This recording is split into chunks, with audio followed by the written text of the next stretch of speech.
Bonjour à tous et bienvenue dans notre matinale. Ce matin, je vous invite à la lecture de Matthieu chapitre 8, le verset 5 à 11 et le verset 13.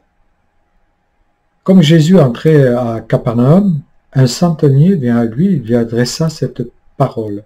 « Seigneur, mon serviteur est au lit dans une maison atteint de paralysie, et il est cruellement tourmenté. » Jésus lui dit « J'irai, je le guérirai. » Le centenier répondit « Seigneur, je ne suis pas digne que tu entres sous mon toit.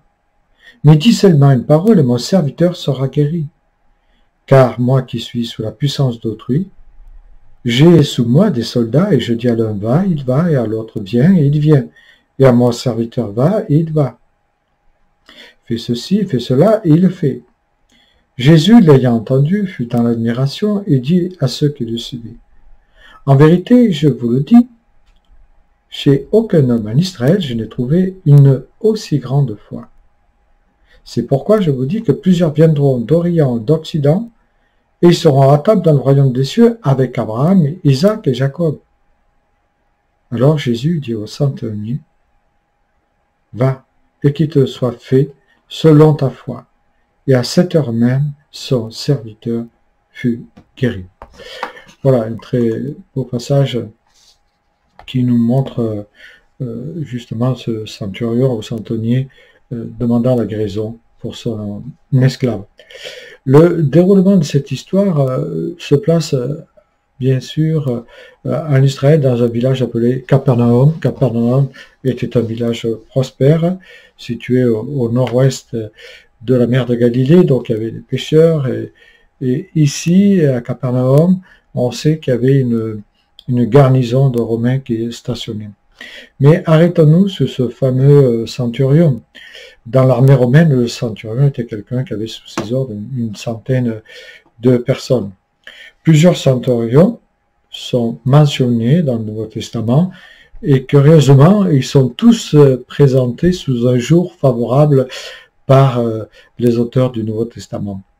C'était généralement des hommes remarquables, bien aiguisés à la guerre, et très sélectionnés pour qu'on leur donne la responsabilité d'une centaine d'hommes.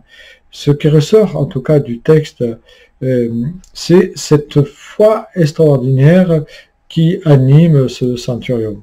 Et c'est Jésus lui-même qui le dit, « Je n'ai rien vu de semblable, pas même en Israël. » Alors, cette remarque de la part de Jésus suscite en chacun de nous des questions, mais qu'est-ce qui a motivé Jésus à faire un tel compliment, entre guillemets, à ce païen, puisqu'il est romain, En quoi sa foi est si extraordinaire aux yeux de Jésus? Tout d'abord, quand le centurion approche de Jésus, il espère recevoir de l'aide de sa part. Il ne doute pas. Son serviteur était très malade, le texte nous dit, et il pensait sincèrement que Jésus allait le guérir. Bon, jusqu'à là, on doit convenir que cette conviction n'avait rien en soi de si, entre guillemets, remarquable. De nombreuses personnes, bien avant lui, avaient déjà manifesté une telle croyance.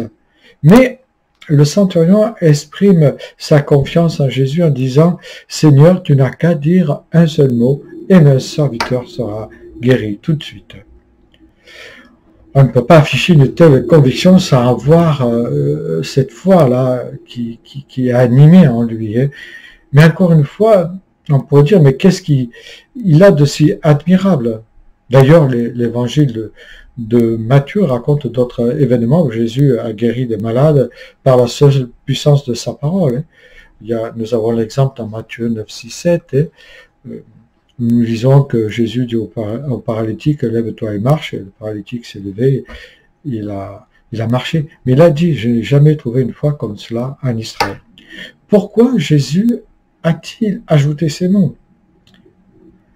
Je pense que c'est parce que les Israélites, eux, avaient grandi avec la parole de Dieu depuis leur plus tendre enfance, un peu comme quelqu'un qui est né dans une famille chrétienne. Tout le monde était familier avec la Torah. Et s'il y a un endroit où on aurait dû trouver la foi, c'est bien ici, dans ces familles-là, en Israël. Et étonnamment, Jésus trouva la foi plutôt chez ce militaire romain, chez celui qui était l'occupant. Et il était en train d'occuper le peuple d'Israël. C'était un étranger, c'est un non-juif, et c'est à lui que Jésus va attribuer une foi remarquable, même unique, hein, même parmi le peuple de Dieu, il dira on n'a rien vu de semblant. Alors qu'est-ce qui est si extraordinaire dans la foi de ce païen? Tout d'abord, on peut souligner cet aspect inhabituel pour un officier romain. Pourquoi est-il si préoccupé par la santé de son serviteur? À cette époque, on traitait un serviteur comme un bien de consommation. C'était une chose pour les Romains, un esclave. Et là, on voit qu'il en a pris soin et il désirait ardemment qu'il se rétablisse. Il est la seule personne dans la Bible qui s'approcha de Jésus au nom d'un esclave dans l'espoir d'une guérison, pas pour lui, mais pour son esclave. La deuxième chose qu'on peut remarquer dans le texte, c'est cet homme et l'amour qu'il a pour le peuple juif. Ceci, encore une fois, est tout à fait inhabituel pour, entre guillemets, un non-croyant, hein, un non-juif plutôt. Il est écrit dans le passage de Luc 7, 5, qu'il aime cette nation et c'est lui qui a bâti une synagogue pour le peuple d'Israël. Il n'était pas commun qu'un païen, encore moins un officier romain, de s'intéresser aux Juifs en leur accordant un tel bienfait, une synagogue. Ça a coûté de l'argent et comment cet homme a-t-il pu vouloir faire un tel geste? Les Juifs, on sait qu'ils détestaient les Romains et les Romains leur rendaient l'appareil. Hein.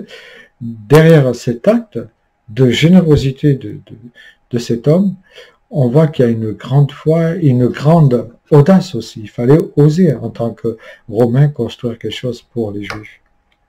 En réponse à la requête du soldat, Jésus offrit de se rendre à son domicile pour guérir l'homme. Mais là, de nouveau, le centurion déclina cette proposition. Il s'expliqua en disant simplement « Je ne suis pas digne que tu rentres chez moi ». Remarquez ceci, il ne dit pas « Mon serviteur n'est pas digne », mais il dit « Je ne suis pas digne ». On va là apparaître l'humilité de la foi de cet homme. Alors que les Juifs étaient sous la domination du gouvernement de Rome, et c'est lui qui dit « Je ne suis pas digne ». Et ça aurait été normal que ce soit les Juifs qui s'abaissent, mais là, c'est lui qui, quelque part, s'abaisse. Le centurion précise ce qu'il a vu en Jésus, ce qu'il a ressenti, cette espérance qu'il avait en lui. Il dit, je sais que quand tu donnes un ordre, tu es comme moi quand je donne un ordre à mes soldats. Je dis va, il va, aux autres je dis viens et ils viennent. Tu n'as que moi à dire, en fait, comme moi, quand je donne des ordres à mes soldats. Et je sais que tu vas permettre que ce miracle s'accomplisse. Son serviteur était sur le point de mourir, en tout cas, il était mal en point. Et il dit à Jésus, je sais que tes paroles ont autorité sur la maladie, et mon serviteur guérira. Tu as le pouvoir de la mort. Oui, en tout cas, il voit en Jésus celui qui a le pouvoir de la mort, le pouvoir de la reculer. Quelle démonstration de confiance cet homme nous donne. Hein. Comment un païen a-t-il pu acquérir une si grande foi, puisqu'il n'y a personne en Israël de semblable à lui? Et il y a des leçons dans cette histoire. Ça me rappelle que le fait de grandir dans des familles chrétiennes, où d'avoir eu des parents pieux, grands-parents, ou d'avoir fait même profession de foi, ou même d'avoir été baptisé, d'aller à l'église, d'être membre d'une église, toutes ces choses, c'est vrai, sont importantes dans la vie chrétienne, mais elles ne nous garantissent pas le droit d'hériter du royaume de Dieu.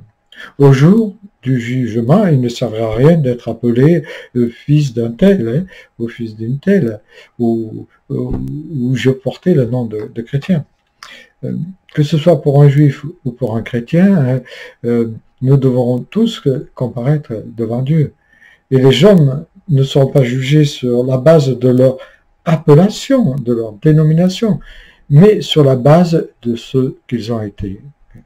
Et nous le voyons très bien dans Matthieu 7. Et la foi du centurion est une foi concrète qui vit dans l'espérance. et qui obtient des réponses. C'est pour cela qu'on obtient des réponses. Pourquoi la foi du centurion était-elle si exceptionnelle? Parce qu'il a cru en la puissance de Dieu. Il a cru que sur une parole, le Christ, même s'il ne venait pas chez lui, pourrait guérir cet homme. Et Christ lui a attribué une foi comme il n'a pas trouvé en Israël. Parce qu'il a fait preuve aussi d'une grande humilité, se sentant indigne de la présence de Jésus. Oui, que le Seigneur nous remplisse de sa présence pour qu'à notre tour, nous ayons cette foi du centurion.